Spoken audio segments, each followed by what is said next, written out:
Hello, everyone. Welcome to the series of dialogues, strategic research collaborations for global challenges between Sweden and the University of Tokyo. Today's dialogue is entitled Cross-Disciplinary and Transnational Perspective on Future Sustainable Smart Cities. My name is Marcin Jarzebski, and I will be moderator of today's event. I would like to welcome today's speakers, Professor Karl Henrik Johansson, Director of Digital Futures and Professor at the School of Electrical Engineering and Computer Science, KTH Royal Institute of Technology, Sweden. Mr. Lars Friberg, Climate Strategist, Vinnova, Sweden. Professor Makoto Yokohari from Graduate School of Engineering, the University of Tokyo, Japan, and Dr. Rusta Samsudin, Research Fellow at Tokyo College, the University of Tokyo, Japan. So to begin with, today we'll be talking about smart cities, but why we talk about about this issue? Because by 2050, 2/3 of the global population will live in urban areas. But of course, cities can provide the richest opportunities, can of course accelerate social changes, promote different sort of innovations and connect infrastructure. But also cities in that sense are a very good place to adapt technology with the capacity actually to scale up this technology. However, of course, cities are bringing different type of issues and burden, like related to, for instance, waste management, conserving fossil fuels, facilitating affordable and timely healthcare system, but also providing efficient like traffic management or a good governance. So because of these different opportunities, but also challenges, the concept of smart cities has begun.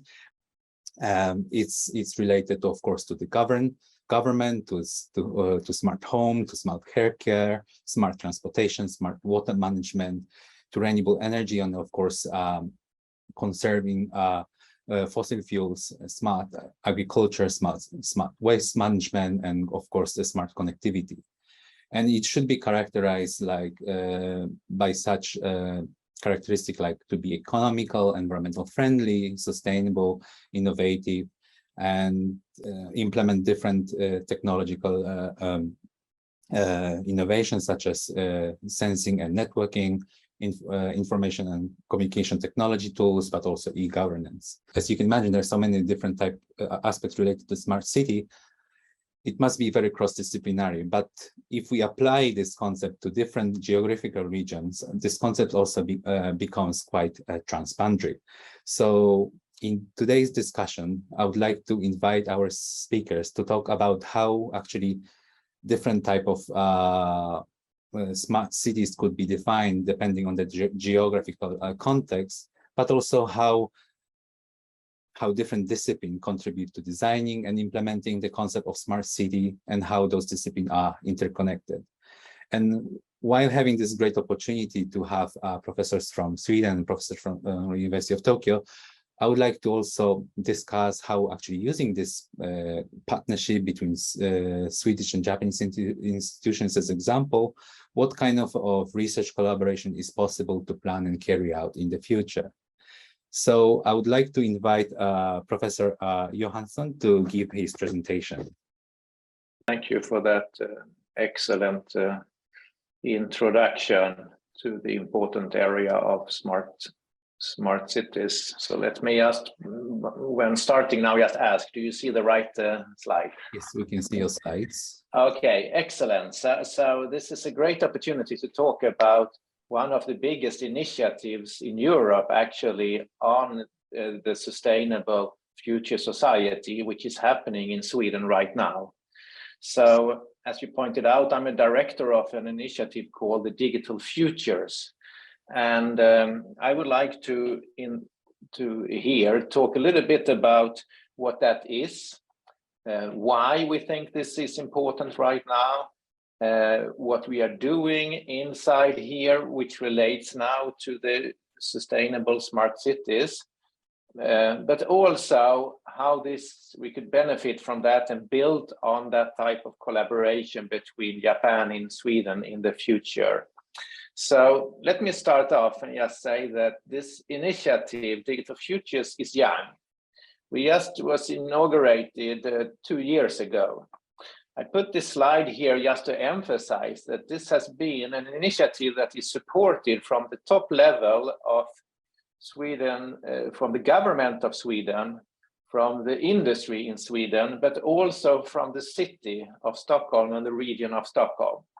So that has helped a lot in building now this initiative, which has as a vision shaping a sustainable society through the digital transformation. So it's really about what is the sciences that needs to be now developed and used in order to reach that future sustainable smart society.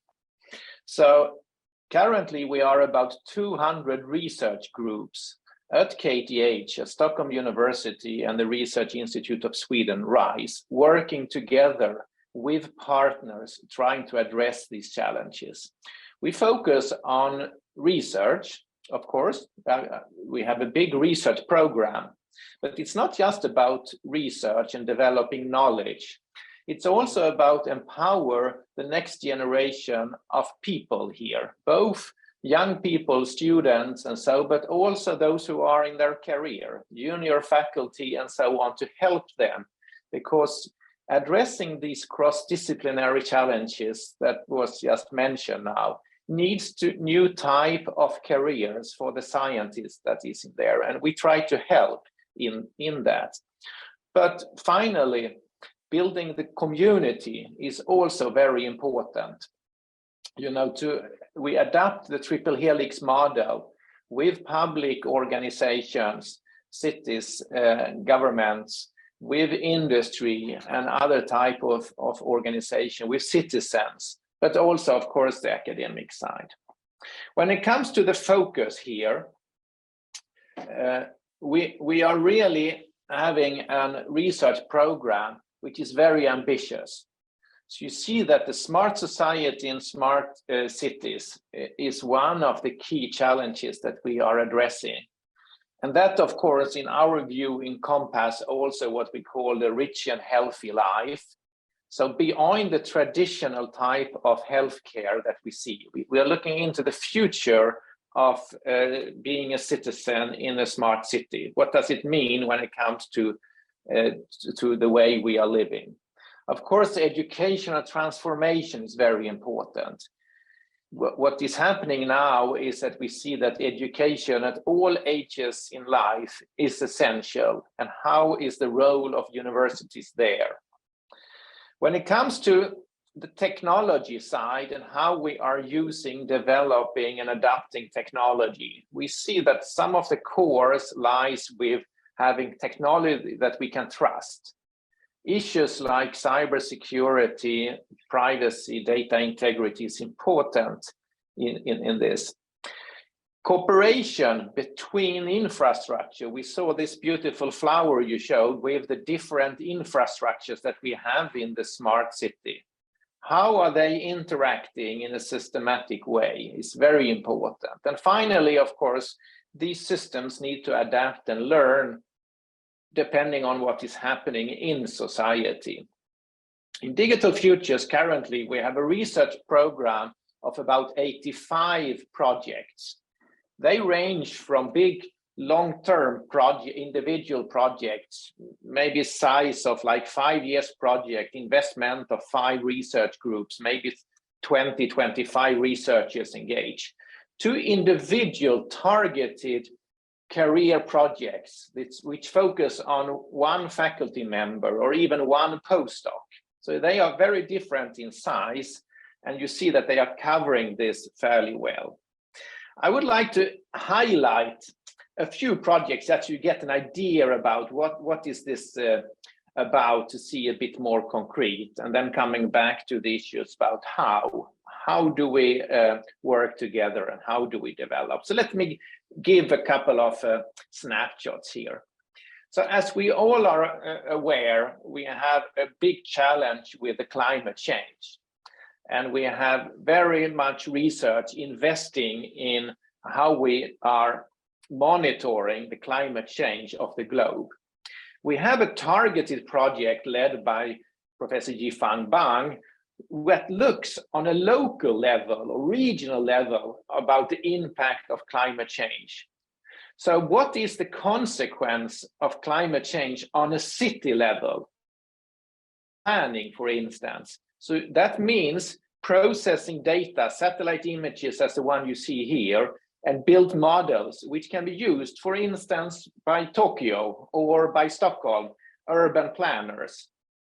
This one type of very important project. It's also based on, of course, the new discoveries in big data and deep learning. If we go inside the city, there are many infrastructures which are very important. And one very important infrastructure is the water.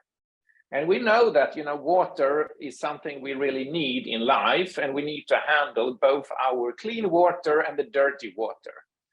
In fact, in most cities in the world, including Stockholm, the monitoring of this infrastructure is actually not very high tech.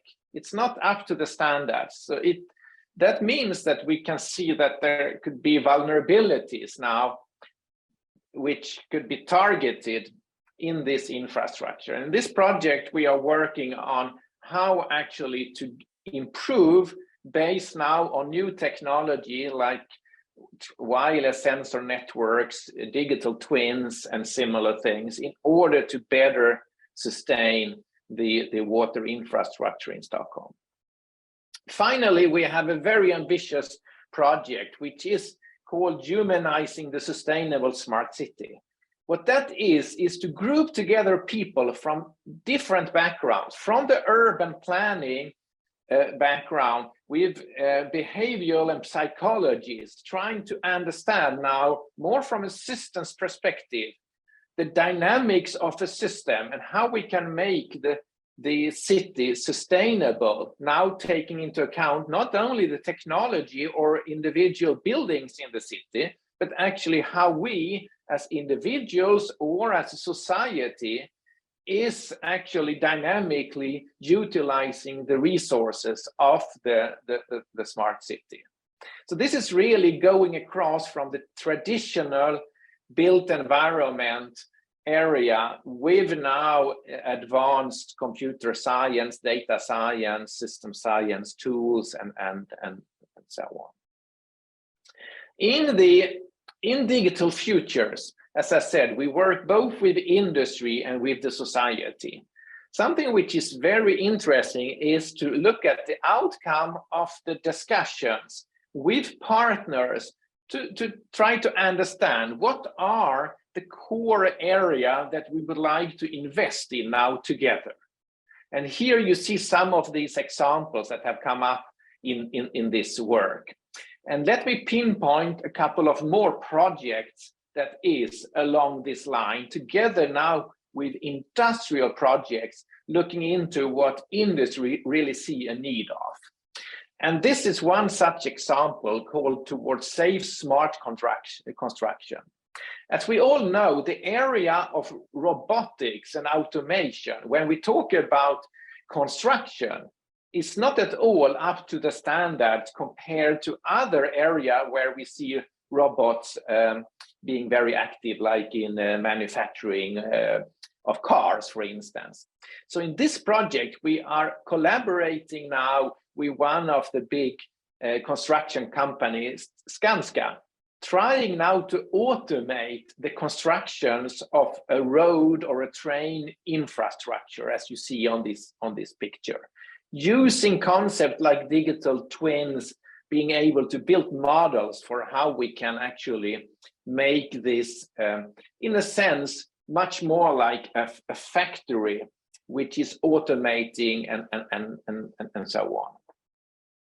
A completely different project, but is still have to do with our mobile infrastructure, is on actually the future of cellular networks. So think the sixth generation 6G cellular networks.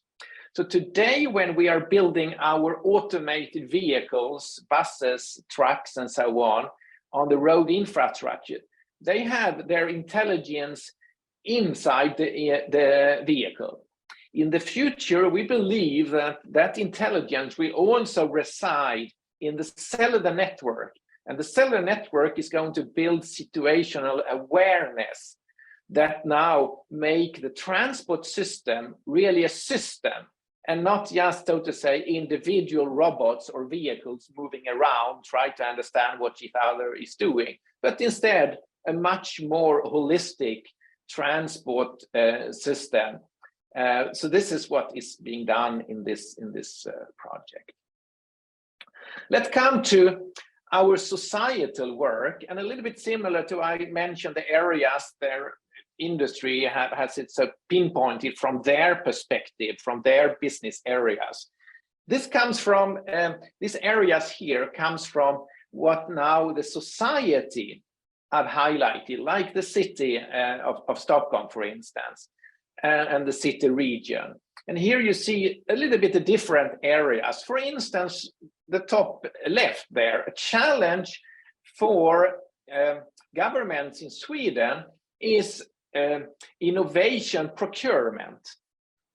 And this is an interesting thing, which not often is being researched, I would say, at the university, and where we try to understand some of these obstacles going from innovation to how can we actually adapt this innovation in the society. So this is one of the target, one type of project here. But there are many more, and you see that some of them relates to health and care independent of location, which is important for utilizing the resources of the future in a good way. So to just give an example of that, here you see a very interesting project where it's being developed now, technology based on what we have in our mobile phones and tablets in order to build rehabilitation tools for physical therapy. So imagine now much more efficient type of recovery for someone who don't have to go to the hospital for this, but can do that at home and connected with a therapist and being helped by this type of technology.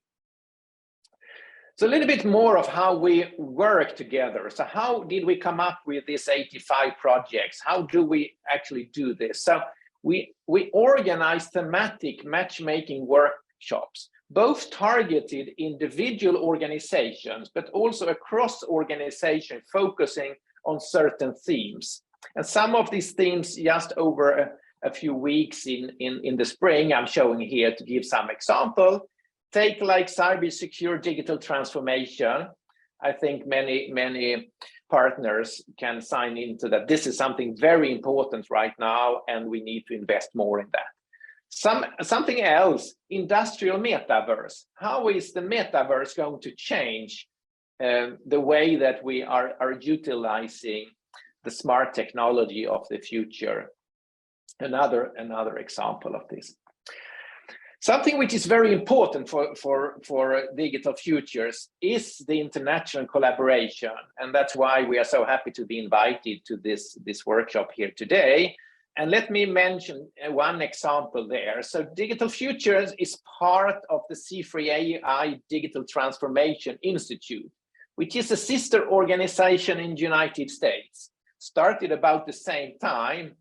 And in there, we are collaborating now with this American institution that you see the logo on this slide here. So currently, we have projects in two different areas, one on the AI for energy and climate security, and another one is on cyber security and secure critical infrastructure. So you see that these are areas which very much align with our expertise and what we are working on right now. We have, of course, many other types of activities when it comes to talent development and the dissemination and societal engagement.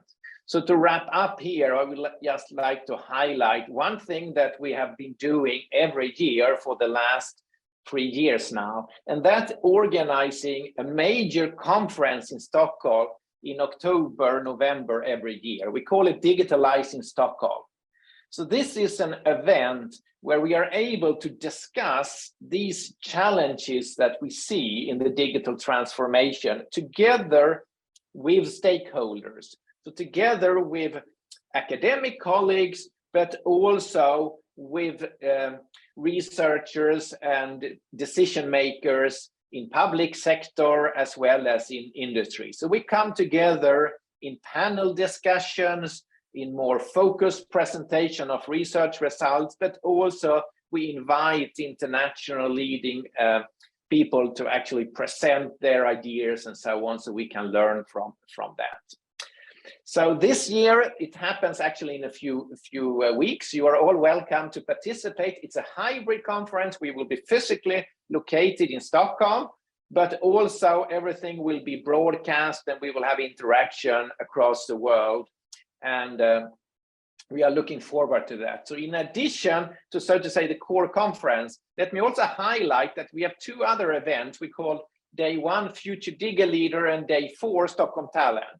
So these two events focus on the new generation to be able to internationally recruit a diverse population, both men and women, non-binary, also from different ethnic backgrounds from all over the world, coming to Sweden and Stockholm. And we have been running this through a few years, and we have a great international success of that. And we are looking forward, and that's our goal, to be an international hub for the digital transformation of the future. So with that, I would like to thank you very much for your attention. So back to you, Marcin. Thank you. Thank you, Professor Johansson. It's very fascinating to learn how actually KTH is conducting research in this on various infrastructure of smart cities.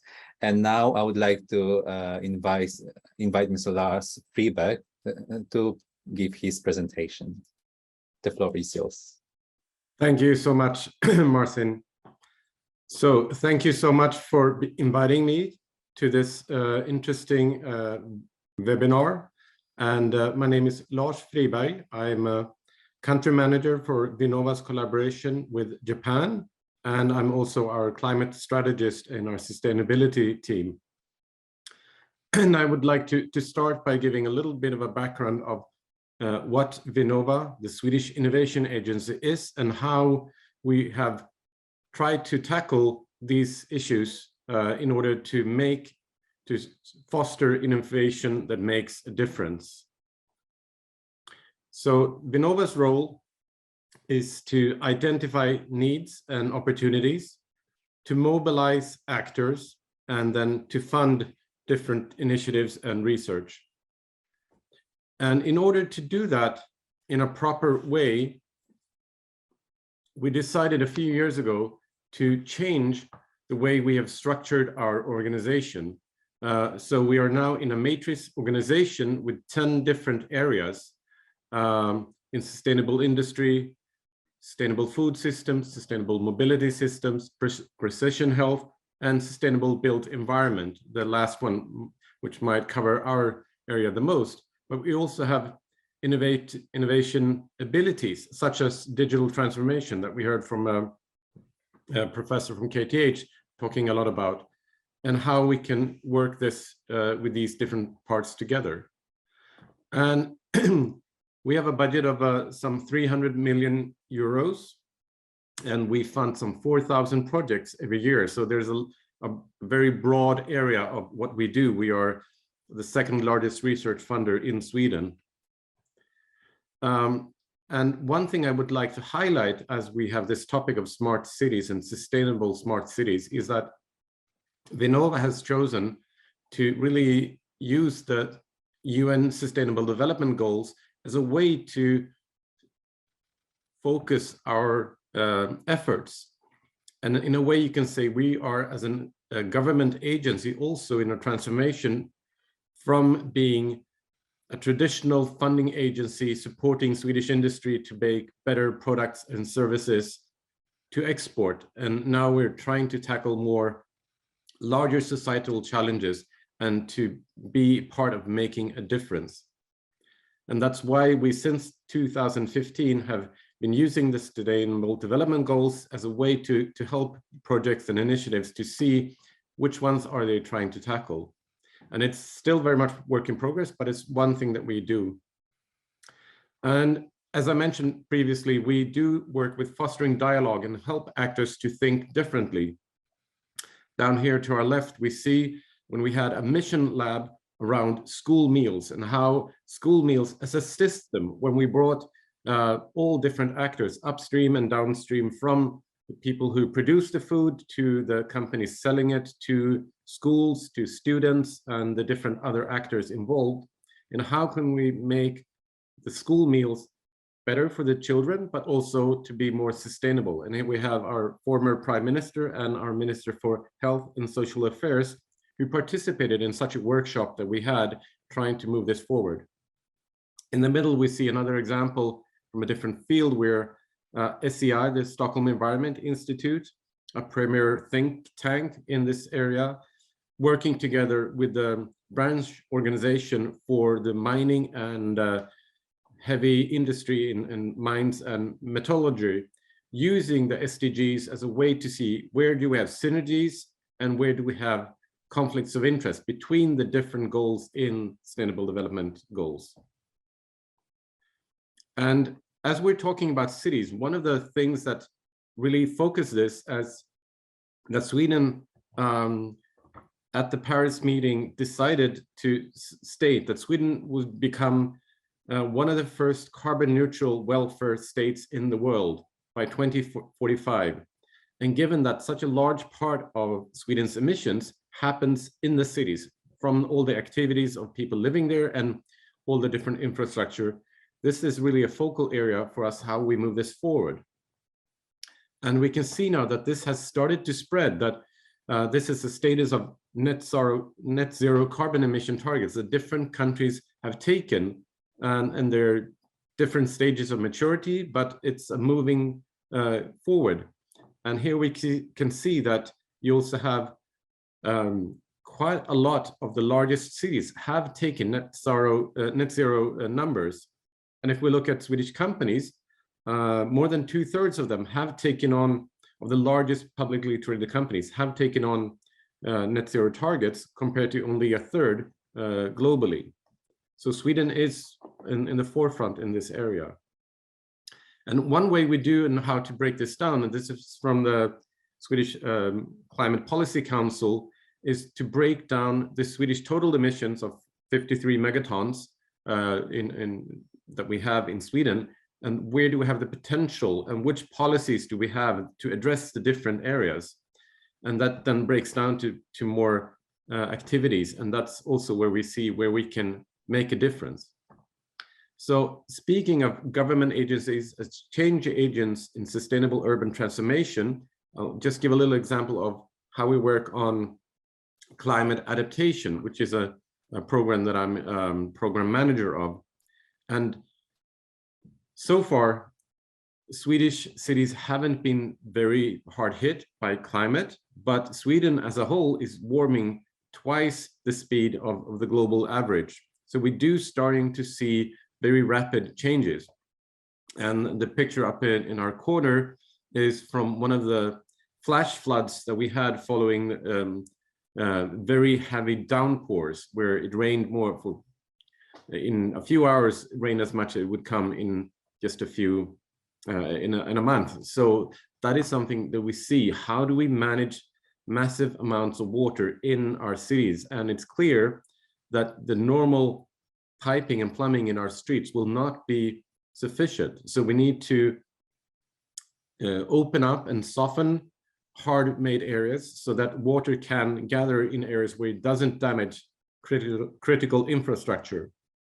The middle picture is from a community in the south of Sweden, where because of sea level rise, they're now looking into making a seawall to protect the vulnerable people living close by. And this is a way to, how do you visualize this and help the citizens living there to understand and move forward and adapting to that. And it's clear that we need innovation in the broad sense, not just technology. Often when we talk about smart cities, it's a very big focus on IT and different technical solutions. But what we need to focus on is how do we create quality of life for our citizens while transforming cities to radically lower emissions and strengthening our resilience. And one key area where we work with that is doing smart policy development. And how do we get the different public organizations working together in solving big societal challenges?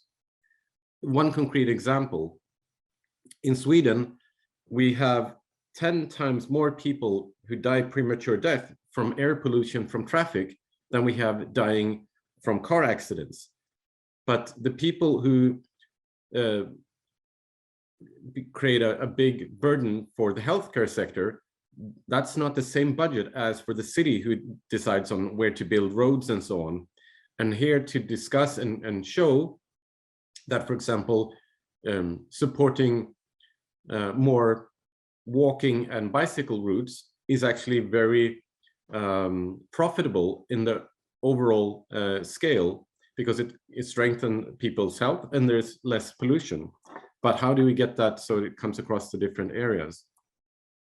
And this is similar to what the professor from KTH talked about, cities as a platform.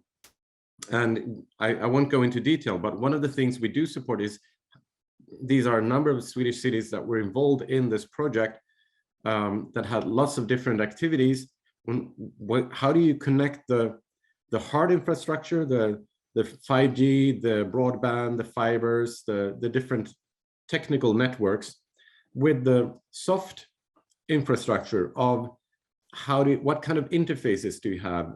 Where do you store all this data? Who has rights to come in there? What access do you have? What laws come in? What standards do we need to have? Which moves up to the different services that society needs, if it's transport, schools, healthcare, electricity, heating. And this is to get, one of the goals is to have welfare in the pocket, because these days most Swedes are very much using this. And in order to do that in a very seamless way, and that is something that we're working very actively on, and on how can you report problems just from your phone and easy, and how do you get it to the right part. And one of the big actions that Vinnova is doing is working within something called Viable Cities, which is a strategic innovation program that we do together with the Swedish Energy Agency and Formas, which is the research funding agency for sustainable development. And this is a picture of, we had a mission focus, a pilot on using the street, and how can we have that as a system demonstrator of how we can move forward and make it more livable. So it's all about reclaiming urban areas for the general public, maybe taking away some of it from cars, but also how do you develop so that it feels safer, it's perceived safer. And also now following COVID, where a lot of streets, high street streets, stores closed, how do we innovate around business models to use these areas? But we also work with how do we do it in the transport sector, because if you want a smart city, you also have to work very much with getting things in and out of a city, people or goods and services. And here we're working with electrifying heavy transport, but we also have had innovation competition for street charging. What's the best model for how this could be done, and who owns the infrastructure, and how can we move towards a system where we can have a unified charging application for car users, so there's not a very broad number of different apps you need to have in order to charge your car. But Sweden is not doing this on its own. We are part of the European Union, and one of the key areas where this is happening is the EU has created 5 missions, And one of them is the EU mission on climate adaptation. And there's another one on climate neutral cities. And here Vinnova, as an expert agency, is supporting the European Union in how do we do that to have at least 150 European regions and communities working towards climate resilience by 2030. And how this has been tackled is taking the overall grand challenge of climate change, breaking it down to missions of 100 carbon neutral cities by 2030, and then identifying which areas and how you can work on this. And this is very much ongoing progress and work, but it's something that's happening. And there we need international collaboration, because this is not something that Sweden or Europe can solve on its own. One area where we are supporting this is also within the area of the bioeconomy. And for example, phasing out the use of plastics and concrete in order, for example, here we have a bottle that's made purely of cellulose. On the other side, you have a 22-story building, which is made wholly of concrete, of cross-laminated timber. So it's made, it's Sara in Skellefteå, and it's a culture center and a hotel, which has shown how you can build this multi-story buildings with wood, where you then don't have to use concrete, and you can store carbon for a long time in the building. And that was what I had to present. Thank you. Thank you, Lars, for a very interesting presentation and showing how Vinnova is engaging into research on smart cities. And now I would like to give the floor to Professor Yokohari. Well, first of all, thank you very much for giving me this wonderful opportunity to exchange ideas on the smart city. But first of all, although I'm right now at the Graduate School of Engineering, but my background is not in engineering, but I have a background in urban and also landscape planning. And especially my talk today is rather, I will say, on a social side than a technical or any kind of engineering side. So that maybe, I don't know how we can have a crosstalk afterwards. But anyway, I do hope that somehow we can find some kind of a common place that we can collaborate in the future. So let me share my screen here. Let's see, PowerPoint. Okay, so the title of my talk is from gray and compact to green and disperse. And based on our own research, I would like to explain that what kind of future we are now perceiving for the Asian cities in the 21st century. Now, well, I'm sorry this is all in Japanese, but these illustrations are by the Ministry of Land, Infrastructure and Transportation of a Japanese government, which has been pushing the idea of what they call compact plus network city, which means that, well, I think this is everywhere in the world, especially within these 50 or 70, 80 years since the Second World War. Many cities in the world has been experiencing the urban sprawl, which means that the cities are coming to be larger and larger and fully depending on transportation systems, low density, scattered. But of course, that kind of urban pattern is not sustainable. And especially when it comes to Japan, where the economy is somehow stagnated. And also we are in a sort of phase of a super aging society. So that now the policy is to make cities smaller. And that's what we call compact city. But of course, it's not like, having one single core and everyone's coming into one single core, but still we have to accept that we'll be having several different cores surrounding the central core. So it's not only having a one single compact urban area, but it's a sort of a different cores networked together by having public transportations. So on your left hand is what we are having today, or what we have been developing within these 50, 70 years or so, and what will be coming in the future for Japanese cities. And once again, in this future illustration, we have core city in the center. surrounded by satellite cities, and all of these cities or the cores are connected each other by public transportations. So this has been the sort of idea set by the national government. And today, roughly speaking, almost about 1/3 of the old cities in Japan are having the plan to have this compact plus network city. But when you look at this illustration, back in history, what reminds me is this illustration. And actually, this has been illustrated by a person whose name is Ebenezer Howard, who has been very famous with the author of the book, which is called Garden Cities for Tomorrow, published back in 1902, in the beginning of the 20th century. But once again, in this illustration, yes, you can find core city is in the center, surrounded by satellite cities.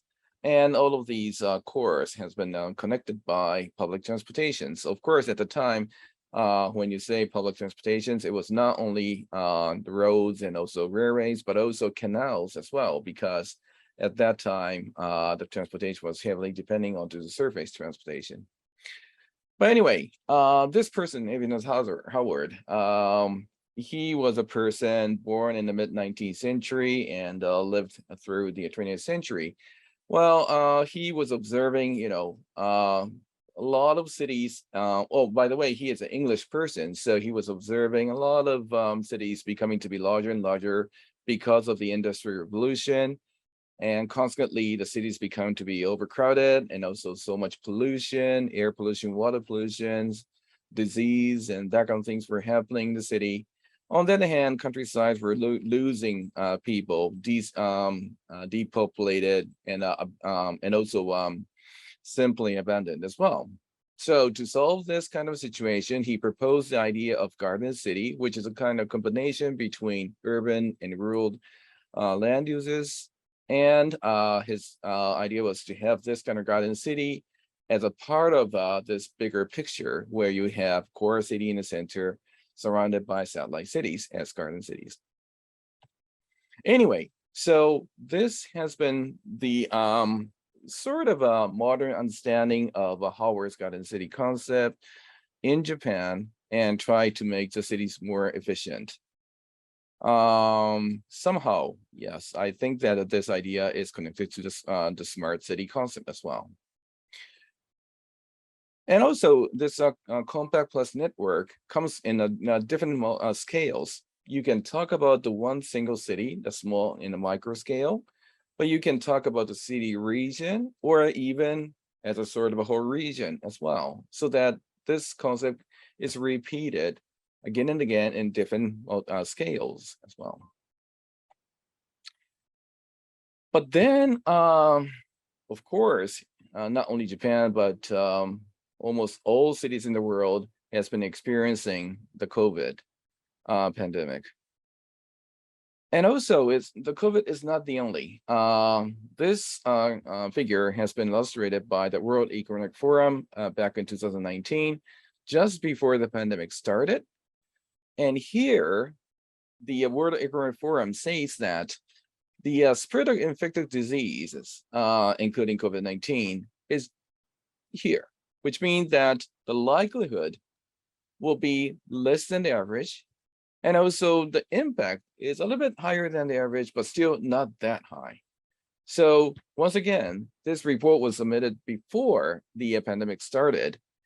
But anyway, at the time, the World Economic Forum was thinking that the spread of infectious disease is not that, a big risk for human future. On the other hand, if you look at the right top corner, where you have a high likelihood and high impact, what you find in this corner are like these. In short, it means that the global climate change related issues, for example, failure of climate change mitigation and adaptation, or extreme weather events, or biodiversity loss, and so on, all of those are related to the global climate change. So in that sense, what we can understand from this figure is that the COVID pandemic is only a beginning for us to face with all different kinds of risks which are waiting for us in the future. And also when it comes to northeast corner of Asia, or including Southeast Asia as well, another big challenge for us is, as you can see, earthquakes and tsunamis as well. Here, I only have Japanese experiences, but even only in Japan within these 20, 30 years or so, we have been experiencing a number of major earthquakes. And if you include those which were happening down in Indonesia or other countries, yes, it has been almost every year that the east corner of the globe has been experiencing this major disaster caused by earthquakes and tsunamis as well. So by having these realities, so now what's happening in the cities like Tokyo? Well, as you know, Tokyo accommodates, Tokyo alone accommodates about 8 million in the center core area. And then in total Tokyo metropolitan area, we count 14 million people living. And then when it comes to national capital region, which surrounds Tokyo, in total, we have about 35 million people living, which means that it's almost like 1/3 of the total population of Japan. So it's a mega city. It's a big, big city. But what we are observing today is that exodus from Tokyo is starting to occur. For example, this survey has been conducted by one real estate company in Japan, asking the general public where you want to rent a house and move, or where you want to buy a house and move. And these cities you see in this map are the cities which became to be very, very popular. And when you look at this city, when I look at this map, you can easily, I hope you can easily understand that those popular cities, well, this survey was conducted back in 2020, but anyway, 1 year after the pandemic, people are now saying that they don't want to live in the central core area, but they want to move out from the core and go to remote places. But still, some people are willing to be in the core area as well. For example, when it comes to a central business district and mixed land use area surrounding it, there are a couple places where people are still preferring to live. And it is, well, here I have a figure which shows that how the population of Tokyo might be changing in the future. And even Tokyo, as I said, it's a mega city, but now we are starting to identify exodus from Tokyo even before the COVID and pandemic started. But then this exodus has been accelerated by this COVID. But even that is the case, still when it comes to this corner, which is the central core of Tokyo, something around 5 to 10 kilometers in radius, well, still this area will be attracting people, and you'll be finding more and more people to move into this area. And that's understandable because if you live in the central core, you have a low risk of commute because you can simply commute to your office by walking or a bicycle, whatever, so that you can avoid the risk of being affected by the COVID. And also, at the same time, you'll be able to enjoy the comforts of the city, like amusements and social opportunities and so on. So it is understandable, especially for the young generation or those old generation who needs sort of a lot of different kinds of cares. They do prefer to live in the central core area. So on one hand, that's understandable. But on the other hand, as I said before, when you look at this map, there are so many places which became to be popular far from the city center, 25 kilometers away, 50 kilometers away, or even more than that, which I would say the resort areas and also remote towns are coming to be more and more popular, where people are now willing to move. And for example, Tsukuba City, actually, this is a city where I'm living now, and it's about 50 kilometers out of Tokyo. And takes about an hour or an hour and a half to reach to the city. But this kind of city is coming to be pretty popular, where people are willing to move into, because there are teleworking and that they don't have to go to the office every day. They can work at home, but on the other hand, they are willing to have more open green spaces surrounding them, and so that you can keep distance from others. And also, after working for a whole day long, you can just enjoy, walking or jogging or biking in this nature. So that by having this digital transformation as, the ICT, and on the other hand, the people willing to be in the place surrounded by nature, yes, there is a sort of a new movement where people are willing to be out of the city, not staying inside the city, but want to be out of the city. So once again, when it comes to this area, which I call garden suburbs and also resort areas and remote towns, you have abundant natural environment, at the same time, low risk of commute, because basically you'll be working at home. And also, of course, the initial cost for a living will be very low. And also you have a low disaster risk as well. So it is, once again, understandable that a lot of people are now willing to move out of the city and come to this area, which is pretty far from the city center. So that means that, in other words, you have two poles. One hand, you have people who are willing to be in a real central core of the city, especially young generations and also the aged people. On the other hand, you have the people, mainly the families with relatively young children or so. They're willing to move out into these garden suburbs or resort areas and so on. So once again, to understand this kind of phenomenon, I would say that on one hand, because of the climate change and also natural disasters related to the climate change, and also by urban heat island, cities are becoming to be uncomfortable place to live.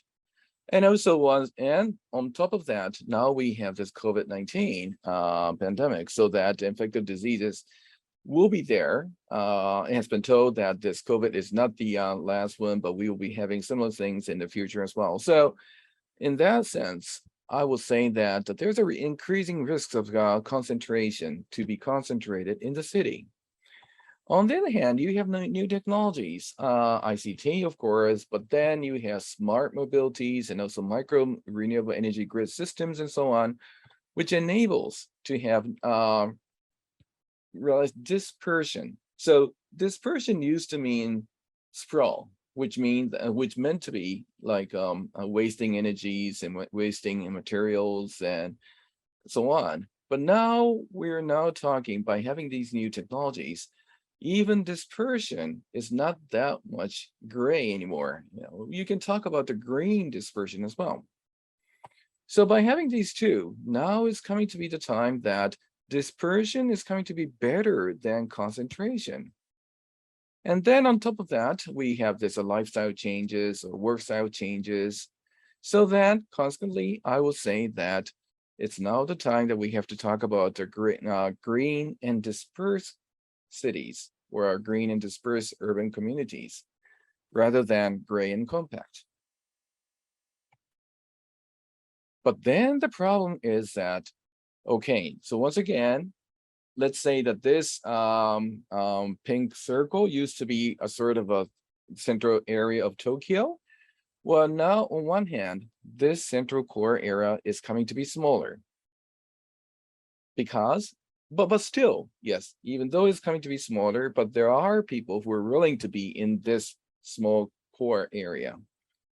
But on the other hand, now a lot of people are talking that we want to move out from the core area of Tokyo and want to be dispersed. So that, but once again, it's not necessarily satellite, because these dispersed cities are sort of not really needed to be connected to the central core, not really networked with the central core, but they can be more individual. But on the other hand, they wanted to be surrounded by abundant green. So by having this reality, the big problem is that what's going to be happening here, which I illustrated in a yellow donut, which is a bedroom suburbs or new towns where the developments occurred back in 1960s and also 70s. Because this area were the places where the people were dashing in to live during the 60s and 70s when the Japanese economy was flying. So that there was a big migration from the countryside to the city, and these places, something around 15 kilometers to 20 kilometers away from the city center, were the places where those people were moving into. But because these places were designed or planned only for young families with 1 or 2 children, today the housing units are too small for the modern living.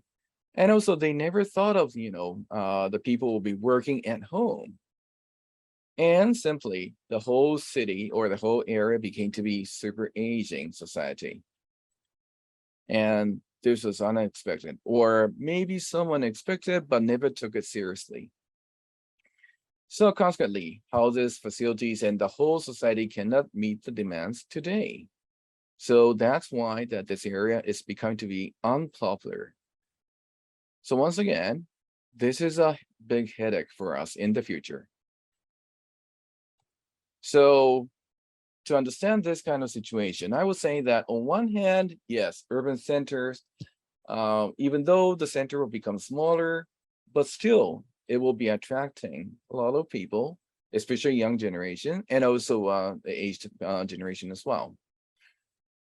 And on the other hand, the green and garden suburbs, or even beyond, will be attracting more and more people, because especially for those people who don't have to commute, who can work at home, teleworking, and also want to be in area surrounded by the natural environment, yes, they will be, these places will be attracting those people. But in between those two, where we call bedroom suburbs or new towns, this will become the place will be unpopular in the future. But that kind of situation occurred in the history as well. Back in 19th century, yes, in London or suburbs, yes, we did. We can identify that kind of a segregation happened, where the rich people will be having their own community in the real core of London, or living in a green belt area surrounding London. And in between this green belt and the real core of London was a place where the low income people were living. So that kind of segregation can be identified in the history of London, and the same story in the history of cities in the United States, where, for example, Philadelphia will be one of those examples where you have the segregation of the people, and those low income people are forced to live in the inner suburbs. So that I'm sorry, I think I'm running out of time, so just have a quick look. But anyway, now you can find a sort of spatial segregation in between those two places. So by having this reality, once again, those people who are rich were living in either in a city center or in garden suburbs, and rather poor low-income people living in the area in between those two, and social exclusion has become obvious. Well, that was what happened in the 19th and 20th century in UK and also in US as well. I'm afraid that might happen in the future of Japan and some other Asian cities as well, because of this new movement. And of course, we don't want to have this situation to happen. So the question is, how can we achieve an inclusive society without this kind of exclusion? So once again, this will be the future we are perceiving, but we want to talk not only green and disperse, but green and disperse without social exclusion. So that's a sort of a big challenge that I'm perceiving. And I don't know how this topic will be related to the smart city, But when we talk about smart city in Asia, especially like situation like what's happening in Tokyo region, I think this is inevitable. And I hope that there will be something that we can collaborate to solve this kind of problem. Thank you very much for your kind attention. Professor Ekohari, thank you very much for a very interesting presentation on Tokyo and Kanto area situation. And now I would like to invite Dr. Rosita Samsudin to present on situation in Southeast Asia. A warm greeting to everybody. So thank you, Marcin, for the opportunity for me to present. So what I'll be sharing today is basically an overview of the dynamics of Smart Cities Initiative, specifically in Southeast Asia, and to discuss what kind of questions can possibly arise related to smart cities progression in this region. So as we all have been aware of, probably recently, the adoption of smart city concept in Southeast Asia has taken flight. And among the 10 countries in this region, Singapore has taken the lead with its position among the top 10 global smart city index. And the picture here, I believe, illustrates well Singapore's story in progressing beyond a smart city and rather towards a smart nation who recognizes and adopts well the progression of technology in harmony with people and nature ecosystems. So to give the context of this discussion, Southeast Asia is experiencing rapid urbanization.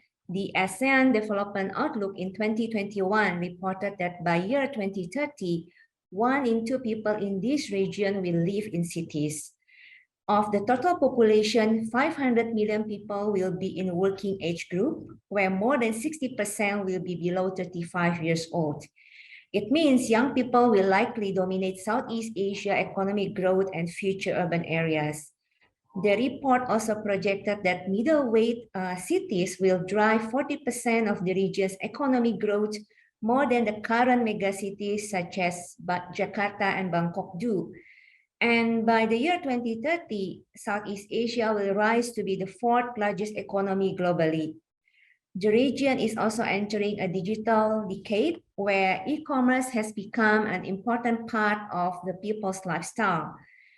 And despite this encouraging projection, Southeast Asia's wicked problems such as slow progress in infrastructure, development, disparity in education quality remain challenging.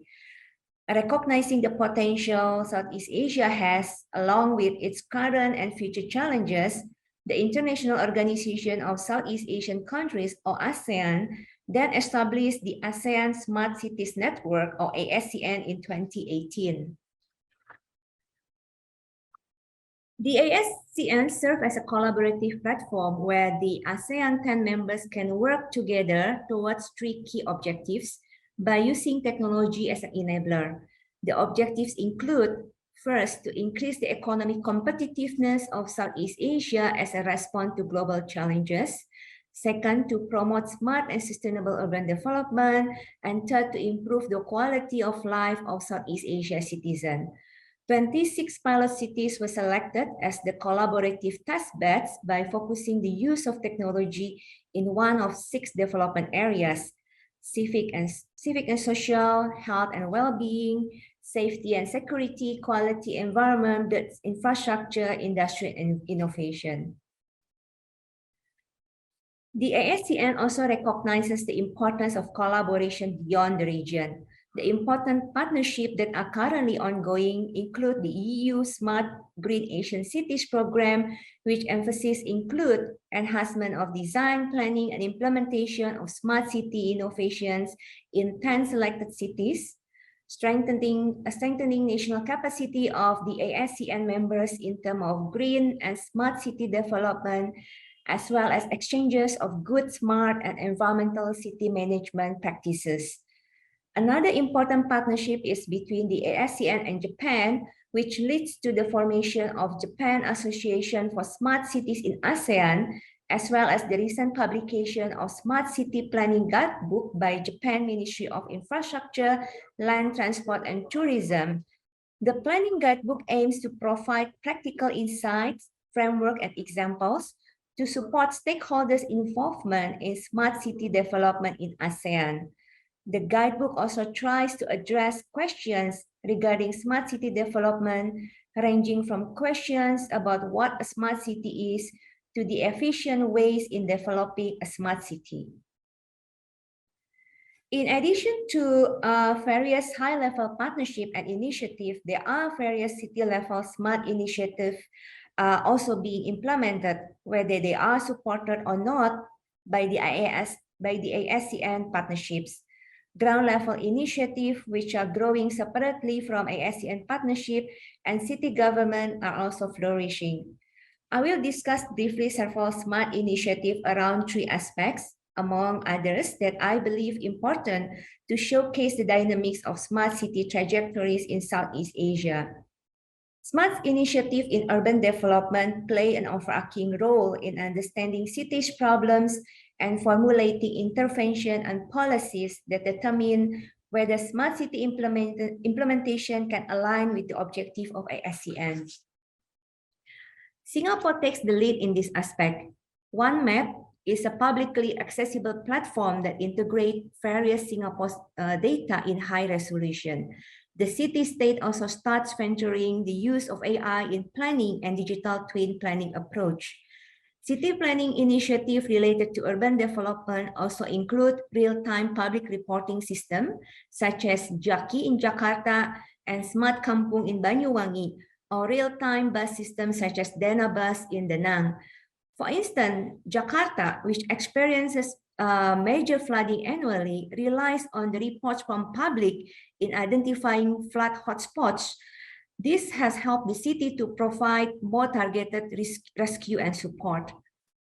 Bangkok, with the support from Japan International Cooperation Agency, has also started the redevelopment of Ratanakosin as a pilot smart city.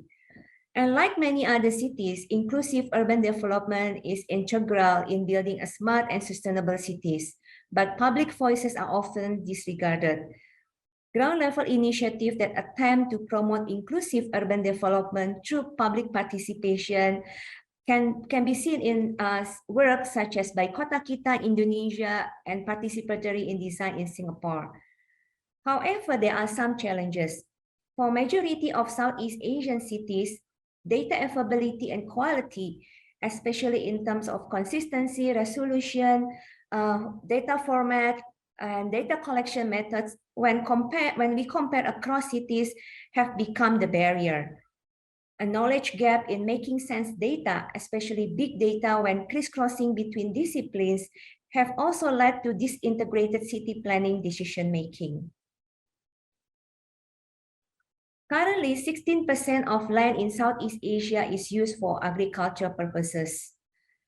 The Asian Development Outlook projected that around 10 million people in this region move from rural area to urban areas annually. This underlines that rapid urbanization inevitably will challenge the food security in this region. As a solution, technology used in agriculture is being promoted. At regional level, World Economic Forum together with ASEAN have established Grow Asia. It serves as a platform for collaboration across cities and across scales which aim to co-design, co-implement, co-fund innovation in agriculture chain. The activities include conducting working groups and technical trainings both at high level and community level. Other examples include the use of drone in farming in Cambodia, as well as the use of satellite image and AI for farming in Thailand. While Singapore, the country which relies mostly on food imports, has also set a roadmap with target to meet 30% food production locally by year 2030. Multiple ground-level initiatives such as Smart Farm Assistance, Recalled, Mimosa Tech offer technical support for local farmers that are accessible via mobile phones. However, a driver of urbanization is often linked to the dreams and promises cities offer. Ground-level initiatives such as Petani Millennial or Millennial Farmers and independent movies such as The Youth Who Farm aim to encourage young generation to be farmers. Petani Millennial also provide vocational trainings in farming and entrepreneurship skills. While this initiative seems to be encouraging, interestingly, the responses do not necessarily echo. For instance, only 2.5% of Southeast Asia farmers have used Grow Asia's 60 digital innovations. Affordability and literacy in using technology can become an obstacle in promoting the use of technology. Regulatory and skills required in using drones also have become a barrier. The pandemic has increased dramatically the use of technology in healthcare. Telehealth or telemedicine have promoted the accessibility to healthcare just from our fingertips. City-level initiative can also be beyond a tech device. The Smart Garden Alley project in Makassar, with the support of US aid, aims to promote air quality, heat index, food security, and social interaction, which all together important for health and well-being. Interestingly, the use of technology in health industry has also unfolded many opportunities at community level. For instance, in Indonesia, people can easily buy medicines via e-commerce platforms and even through SNS services such as WhatsApp. Other ground-level initiatives which are related to physical environment include community-based slum upgrading projects such as in Bangkok, Ban Mekong community-based slum upgrading, and also in Jakarta.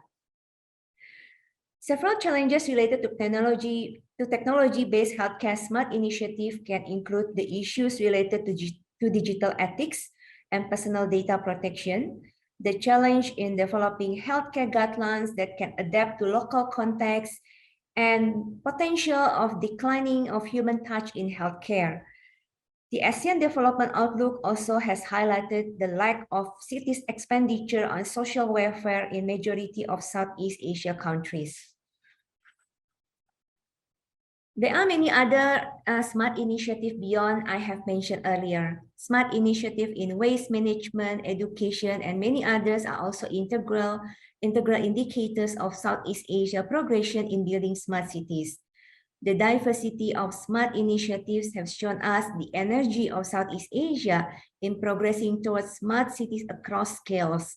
They seem to be scattered, but they unfold multiple opportunities Southeast Asia can offer, which has attracted knowledge, talents, innovation, fundings, and investments. Southeast Asia, however, remains struggling with wicked problems that can abstain the region's aspiration in building smart cities.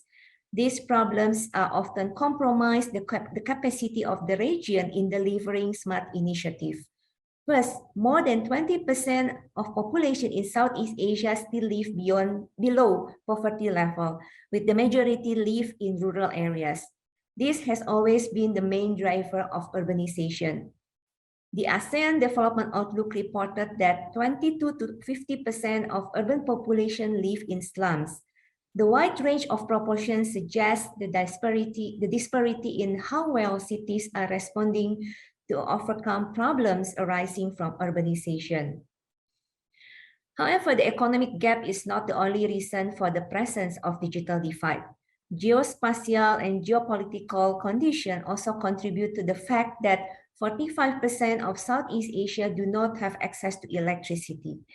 Digital divide can also be linked to diversity of public perception towards technology. For example, in Da Nang, the residents perceive the city as smart due to successful implementation of technology used in bus network system and e-government platform, which allows integrated public services.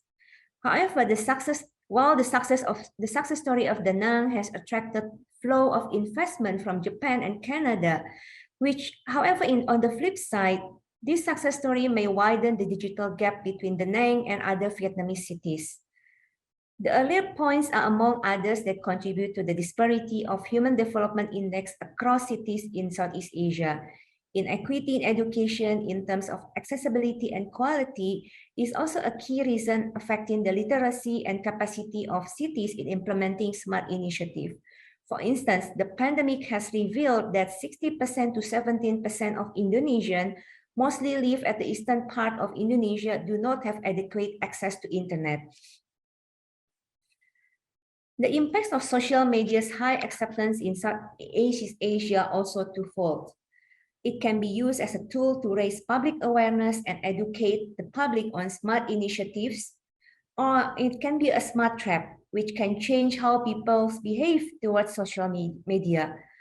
Topsoil study found that Southeast Asia trusts social media more than local media mainstreams and even official source of information. Social media has become powerful to drive public beliefs. This corresponds to the realization that community-level social capital can be stronger than vertical social capital. At the community level, people tend to trust their neighbors or community leaders more than city leaders. Southeast Asia is also rich in culture with more than 1,000 languages. This becomes a challenge in promoting transboundary knowledge transfer between cities. Indigenous wisdom also remain playing a crucial role in daily lives of Southeast Asia people. The region preparedness in facing climate change and natural disaster is considerably weak. The recent IPCC report underlines that Southeast Asia will face the harshest impact of climate change of what the region has seen before. Crampton and colleagues also argue that governance in the implementation of smart city, especially in an authoritarian way, may pose challenges to the effect of to the targets of SDGs. Reflecting the dynamics and challenges of Southeast Asia experiences in the implementation of smart initiative, there are probably some questions we can ask. First, what does smart mean in the context of Southeast Asia? There is still lack of understanding of public perception and acceptance towards technology and smart initiative. Differences in public acceptance towards social media in contrast to other technology-based smart initiatives underlines the need for innovation and policies that can be adaptive and respond well to the local culture and needs. This question links to the second question on possibility to integrate technology-based initiative with local wisdoms. How do we balance the rapid development of technology innovation with the fact that Southeast Asia is still struggling with wicked problems I briefly mentioned earlier? McFarlane and Soderstrom argue that people, place, knowledge, and politics are the key factors for successful smart urbanism. Third, how to leverage the dynamics of smart initiative to help raising a smart nation who is ready to progress towards smart cities. The ASEAN serves as a collaborative platform among the ASEAN 10 members. How do we promote knowledge transfer between cities when diversity and inequity remain a challenge? Singapore has set a benchmark due to the country's high achievement in implementing smart initiative. But can Singapore become a model for other cities in the region? Has ASEAN become what Tan and colleagues argue as a soft power extension for Singapore? Tan and colleagues also argue that a higher degree of complexity tends to affect policy transferability, compounded by the lack of information gathered about how something that has operated successfully in a foreign system can actually work in local context. So lastly, how ready is Southeast Asia to embrace the concept of smart city? Technology development is moving faster than the progress of human development and often challenge social and cultural systems. But smart is not merely about technology. It goes hand in hand with people, culture, and wisdoms. So that's all for me today. Thank you. Thank you, Rosita, very much for briefing us about the situation in Southeast Asia and Singapore and Indonesia. And now I would like to go to the quite brief discussion. And first of all, seeing all this presentation, I realized there are quite many differences in understanding what smart city is and what are different approaches in actually in designing and implementing smart cities. So like my question would be, to all the speakers, if you could a little bit briefly explain actually in few words, like how do you understand smart city and in your context, how different the smart city concept could be. So I would like to maybe start with Professor Johansson. If you could briefly recap, how do you see the smart city? How different is it maybe in context of Sweden and Europe, and maybe comparing to for instance, other geographical contexts such as maybe Japan or Southeast Asia? Yeah, thank you, Marcin. I would like to conclude from the nice presentations here that we see many similarities. So I think that we should focus on the similarities. And to me, the smartness here and the smart city, I think an important part is that we have to take a holistic view where we include the citizens, both as individual but also as communities, together with the development and the economic change that we see. We see that there are things in society, right, that was raised by some speakers, together now with the digital transformation. So I see that we need to, so to say, really target these challenges and think about them in this way where we go across the disciplines, but also across stakeholders. That's why it's nice that we also have funding agencies involved, because I think we need to work together. It's not maybe the usual game that we sometimes have been used to, but here we need to work together and plan. And from a Stockholm viewpoint and from a KTH viewpoint, I think we are fully engaged in this. Let me mention one more thing here. I think also we should not forget about that there is very much strong collaboration for many years between Japan and Sweden. And always when you start something new like this, it's nice to partly also base it on some of the good connections that already exist, because that helps to speed up. So in the beginning, so that we can achieve results and so on early on. So thank you for that, Marcin. Thank you, Karl. And Lars, do you have anything to add in that context?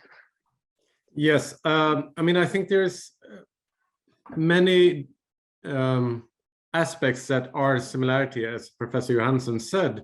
The challenges for people living in cities are similar. I mean, you need to be able to get to work, and you need to have some quality of life, and you need to be afford your housing. And I think that's one of the big challenges that we see, is that of course it's easy for us academics, bureaucrats, to work from home, but we identify a big challenge both from the climate adaptation aspect, but also for other things, that people who work in the service sector, teachers, others who actually have to be physically present, they don't have the luxury of just going into work every now and then, but they can't necessarily afford to have a house where you have a green garden where you can avoid that. And especially if you're living in a rental apartment, you have very little control over the built environment where your housing is. So we see the urban heat island effect is clearly linked to its worst where people living in the old kind of multi-story buildings and so on. So we do have that equity aspect that I think is very important to raise, of how do we do this to get quality of life for all citizens, not just the people who are well enough to be able to commute. And we also see now, following the corona pandemic, that the changing working norms, where, for example, in our agency, we only have to work 50% in the office, but the ticketing system hasn't adapted. So you can't have a commuter ticket that's half the time. So there's things that still needs to change and adapt to that. And Professor Samudin, it's clear that Sweden is now at an urban rate of 88% of the Swedish population lives in urban areas. Of course, they're not the massive cities of Tokyo. We would fit in the whole of population of Sweden would fit in a quarter of Tokyo. But we do have some of that, and that is a shift that's gone very rapidly. I mean, we were the reverse some 100 years ago, and then in the 30s we were 50-50. So it's a shift. And how do we do that? And also with the new technology, will we see people moving towards where you have self-driving cars, and people might then feel comfortable and sitting longer commutes because they can kind of work from the car while they're traveling? Is that a system that we want to encourage and support, or how do we deal with that? I also wanted to mention that I had as an example cities as a platform, and Vinnova has supported a subsequent project called Smart City Lab, which also has an international component, which is looking towards collaboration with other countries and cities, and it's under the auspices of RISE. So I would hint to them as a good point of contact. And I can also say that we from Vinnova are in dialogue with our counterpart in Japan, the Japan Science and Technology Agency, JST, and we hope to get the next round of cycle of our collaboration will be around digitalization in sustainable urban environment, and we're still in negotiations, but that's what we hope to be able to offer bilateral funding so that actors can apply for that. Thank you. Thank you, Lars. And Professor Yokohari, if you'd like to add something from the Japanese side. Oh, sure. Well, first of all, thank you so much for wonderful presentations by all speakers. And I was very much impressed by all the stories, and definitely me too. I do believe that there are a lot of things that we have in common and a lot of rooms that we can collaborate each other. But especially when it comes to individual stories, I'm sure that many of my colleagues at the engineering school, they will be very impressed to work together in different technology, digital technologies and so on. And for example, one of my colleagues has been working on the MaaS, the mobility as a service. And definitely, I'm sure that he will like to collaborate so that when it comes to individual technologies, I can easily see a lot of my colleagues will be very much interested in collaboration. And I'll be very happy to be a sort of agent to connect my colleagues to the colleagues in Sweden side as well. And I think that there will be a lot of the common issues that they can talk each other or work together as well. But personally, myself, I was very impressed with the story by Professor Johansson of humanizing the sustainable smart city, and also the Mr. Friberg story on the smart policy development. Because quite often, it's not only Japan, but also I think it's something common among Asian countries that we tend to be too much into technology stories and too keen to import the latest technologies from all over the world. So, for example, Japan, for these 150 years or so, we have been a sort of a country that always looking towards the West and try to find the new technologies and bring it into Japan, and then sometimes make it better, so that we have been that kind of a country. But what have been missing in Japan is the innovation of the human development or an innovation in policies. Especially, as you may know, the Japanese governments are not only national government, but also local governments too, are very old-fashioned. And even though that a lot of new technologies has been introduced and are trying to innovate the cities, but the political structure or the human side has been pretty conservative, and they're not really taking the benefit of the latest technology so much. So myself too, I have been working with the national government or the Tokyo metropolitan government or the local governments as well. And every time I work with those governments, one of my frustrations has been that even though that we're trying to apply the latest technologies, the old-fashioned government structure or the human side are somehow rejecting accepting those the latest fruits. So that I think there's a lot of things that we can learn from Swedish experiences of this smart policy development, or also the humanizing the smart city, sustainable smart city stories. So I think that's one of the rooms that I certainly personally hope that we can collaborate. Thank you. Thank you, Professor Ikohari. And Rosita, if you would like to add something.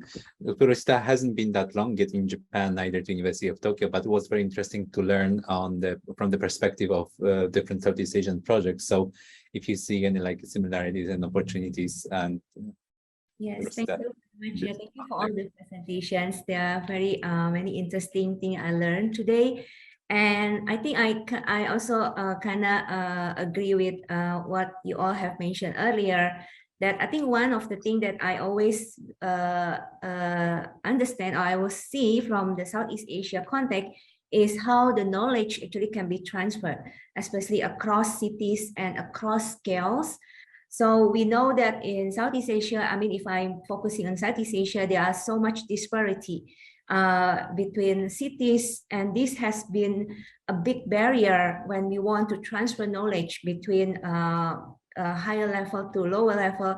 And in fact, there's also even gap in practicing smart initiative, as I mentioned briefly earlier. For example, this the initiative in the healthcare. So I do remember during COVID, when I was in Indonesia, I need to get a medicine, and it was not easy for us to go to hospital because the hospital was just fully packed. So what I did, I just text through WhatsApp the pharmacy that I knew. I asked them, hey, can you send me a medicine through Gojek, the delivery service? Then okay, fine, I'll send you the medicine. So I'll just transfer to bank account. So it's something that how technology is used by people, not only me, but also other people, which is not connected to what the government is working in terms of healthcare, in the health tech industry. But it works, somehow it just works in Asia, in Southeast Asia. So I think still, I think what I believe, in my personal opinion, the public still do not realize fully what the government is working on in terms of smart initiative. So the public work among themselves with their own ability to how they can use technology in different aspects, while the government working in their own way and trying to implement initiative to different scales. But still, this is something that I feel that there's a big gap there, and it is our duty, I think, to how to see how we can really bridge these differences between different scales. So that's one thing that I think are probably similar to what you all have said, and also in terms of humanizing technology is something that also we need to understand how this can be really adapted to the local culture, especially in the region where culture is so deeply rooted in the people. Yes, I think that's from me. Thank you.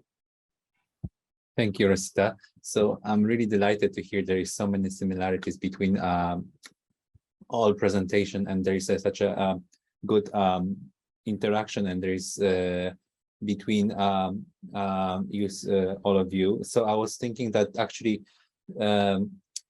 since we have a little bit limited time, I would like to a little bit conclude this session in quite positive way, that I think it is this seminar actually give lay a quite good ground to actually start future collaboration and integration of knowledge on smart cities.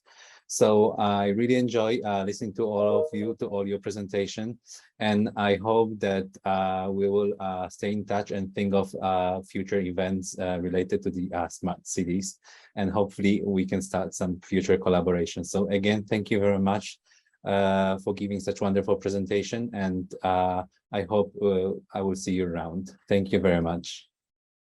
Thank you so much for hosting us and inviting Vinnova to participate in this. Thank you very much too. I really enjoyed, and do hope that we can have a future collaboration. Thank you so much. I cannot agree more. Thank you, everybody. Thank you.